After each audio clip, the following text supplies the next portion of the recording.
Hello, I'm John, the Warhammer Modeler, and welcome to another video in the series of converting Necromunda's Karloth Valois. So far I've converted the main part of the body from the Blood Angel's Chief Librarian Mephiston. There's going to be a lot of work on sculpting on the chest, adding details and things like that, also sorting out the crown. Started work on his staff in the last video. In this video we're going to have a look at his cape. So I'm just going to remove this as I haven't glued it in place yet and have a look at the original one. You can see we have these curved sections to the cape itself. Mephiston's cape is just a smooth edged, blowing in the wind.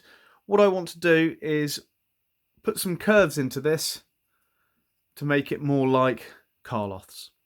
So to start with, I'm just going to use a pencil and draw them on and see if I can work out exactly what I want them to look like.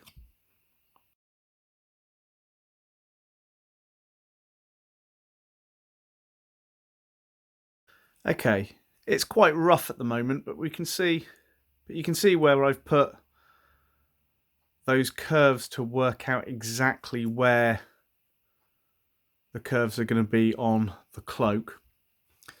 Now, because this cloak's quite dynamic, blowing in the wind, they might vary slightly in size as I go along, but it's disguised by the ruffles going all the way along, all the ripples in the cloak here. So there's a variety of ways I could go about trimming these. What I think I'm going to do is start by just clipping the edge with my clippers to get close to the curve, and then just with my scalpel tidy it up a little bit. If it doesn't quite work out, I can kind of trim it back and keep working my way up the cloak until it does work. On the original model, it's quite high up.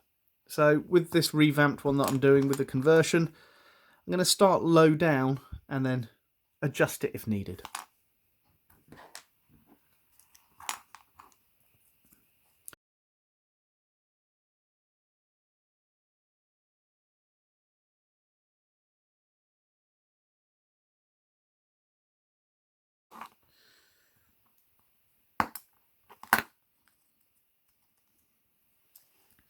So there's the first curve put in place. Let's have a quick look at what it looks like on the model itself. I mean, it does work quite nicely having that curve, so I'll put the other ones in. What I might have to do afterwards, once I've done it, is thin down these sections. But at the moment, I just want to get the shape so we can kind of have a look at what it looks like.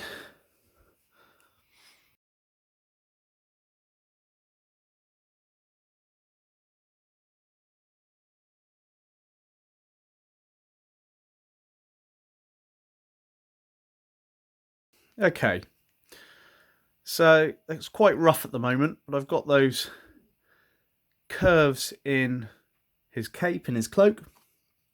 So let's just put this roughly in place so we can see.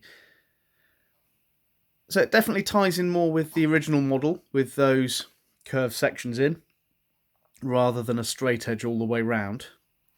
Now I'm only going to leave it at this for now. I'm not going to do too much because I'm going to come back to it as I start building the rest of the model. It's only a general idea of these curves in this final cape. I do quite like it being longer, so I'm quite happy that I didn't have to trim too high up. But as I file this back and tidy it up, it will move up slightly anyway. So we'll see this slightly more defined as I carry on working. So for now, I'm going to leave this as is. I'll work out more of the details as I start building more of the model. In the next video, I'm going to look at a few other details that I can add to this so I can start thinking about how to adjust the chest and also how the staff is going to be attached. I'm still thinking of having it attached, just holding it like this. But I've got to think about the arms as well. So there's a few more kind of things that I'm going to think about to try and get this as close to Karloth as I can, but also have it as a nice updated model. So that's it for now. I'm John, the Warhammer Modeler. Stay safe.